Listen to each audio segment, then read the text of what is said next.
Chers frères, je pense que notre pays souffre d'une très très grande maladie qui amène qu'à ce jour nous puissions vivre des choses que nous vivons. La plus grande maladie du Congo, c'est la trahison. Tous ceux qui trahissent le pays, tous ceux qui prennent les armes, ceux qui sont tout autour des chefs dans des cabinets, la présidence, partout, qui trahissent leurs chefs, sont des Congolais. Voilà le plus grand problème que nous avons. Il y a beaucoup de traîtres au sein de notre pays.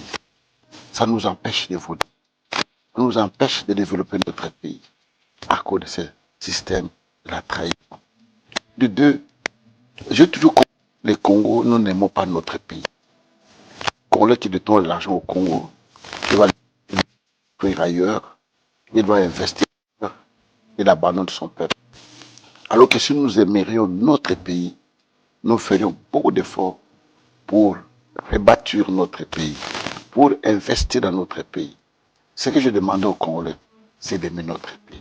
Vous savez, on peut te donner des millions et des milliards, mais si tu n'as pas de titre, tu n'as pas de titre, c'est-à-dire que tu es nulle part.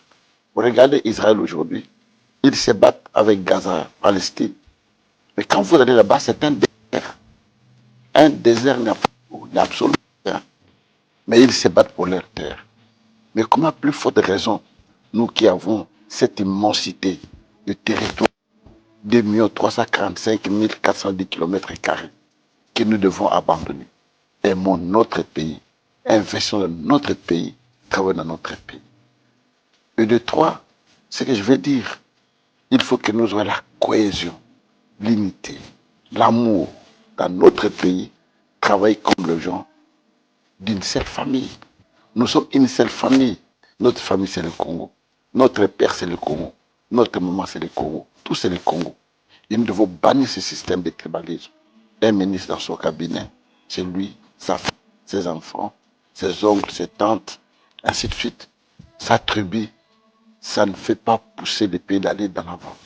Si nous détruisons tous ces antivaleurs, le Congo ira de l'avant.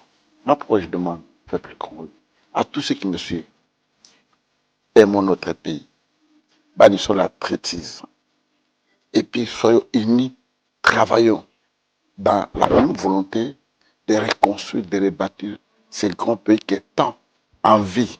Combien de gens qui veulent être des Congolais? Vous savez, un jour, je disais, j'avais rencontré un Libanais, nous étions en France, qui me disait, du pasteur, même si aujourd'hui j'avais un visa pour les États-Unis, un visa pour le Congo, je préférerais aller au Congo qu'aller aux États-Unis. Je me dis, mais comment? Quand nous, le Congo, nous rêvons aller aux États-Unis, nous rêvons aller en Europe, mais ces gens-là rêvent venir chez nous. Qu'est-ce qu'il y a de plus précieux pour que les gens viennent chez nous? Il y a des choses précieuses que nous-mêmes ne connaissons pas. Ouvrons nos yeux, unissons-nous, regardons dans la même direction. Dieu ne manquera pas de bénir notre pays. Que Dieu vous bénisse.